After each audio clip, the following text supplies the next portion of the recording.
আমি আমার বক্তব্যের শুরুতে যেভাবে বলেছি আবারও বলছি, 2019 সালের 6 অক্টোবর রাতে, গভীর রাতে আবরার ফাহাদকে শেরবাংলা হলে যেভাবে নির্মমভাবে, সেই গভীর রাতে আমরা অবগত হয়েছিলাম। ঢাকা বিশ্ববিদ্যালয় ছাত্রদল এবং ছাত্রদল কেন্দ্রীয় সংসদ সে সময় খুবই গুরুত্বপূর্ণ ভূমিকা পালন করেছিল। আমরা যখন অবগত হলাম তখনই আমাদের অনেক সহকর্মী বুয়েটের আশেপাশে অবস্থান নেওয়ার চেষ্টা করেছে। যখন আমরা মৃত্যু সংবাদ পেয়েছিলাম এবং যখন সেই সিসি ক্যামেরা ফুটেজ প্রকাশিত হলো, পুরো বাংলাদেশ একটি ভয়ানক পরিস্থিতি সৃষ্টি হলো।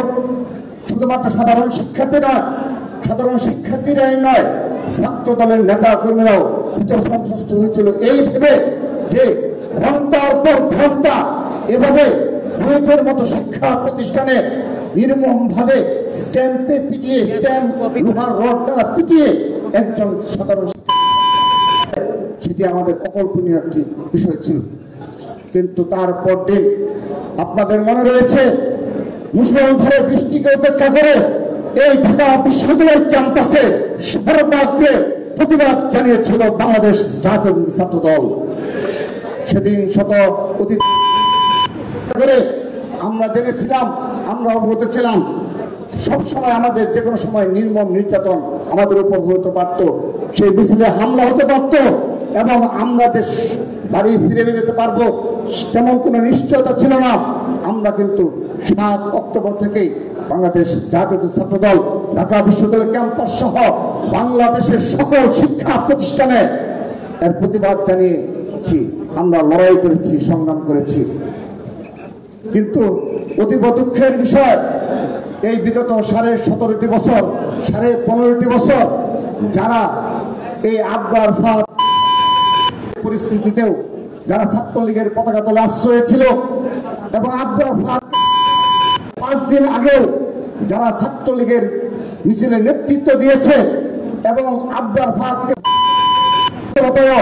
যারা ছাত্রলীগের লিডিং পর্যায়ে ছিল, পদপ্রত্যাশী ছিল এবং পদের অধিকারী ছিল, আজকে তারা দেশ ও জাতিকে সাহসিকতার গল্প শোনায় এবং ছাত্র রাজনীতি সম্পর্কে তারা যাদের বিন্দু মাত্র অবদান ছিল না, তারা আজ নীতি নির্ধারক ভূমিকা অবতীর্ণ হতে চায়। আমরা স্পষ্টভাবে বলতে চাই, আমরা কনফিডেন্স সহকারে বলতে চাই, ডাকসু এবং জাকসুর পরবর্তী বাস্তবতা আমরা অবগত রয়েছি। কিন্তু সেই সাথে তাদেরকে অবগত থাকতে হবে, আজকে এখানে যারা উপস্থিত, যারা 2019 সালের 7 অক্টোবর আবরার ফাহাদ সারা বাংলাদেশে হাজার হাজার ছাত্র দলের নেতা কর্মীরা যারা প্রতিবাদ জানিয়েছিল, যারা 2024-এর জুলাই আগস্ট গণঅভ্যুত্থানে নেতৃত্ব দিয়েছে, তারা কিন্তু এখন পর্যন্ত জাগ্রত রয়েছে। তাদেরকে মনে রাখতে হবে আমরা সেই আদর্শে বিশ্বাসী। আমরা দীর্ঘ লড়াই সংগ্রাম করে আজকে একটি অবস্থানে আমরা পৌঁছেছি।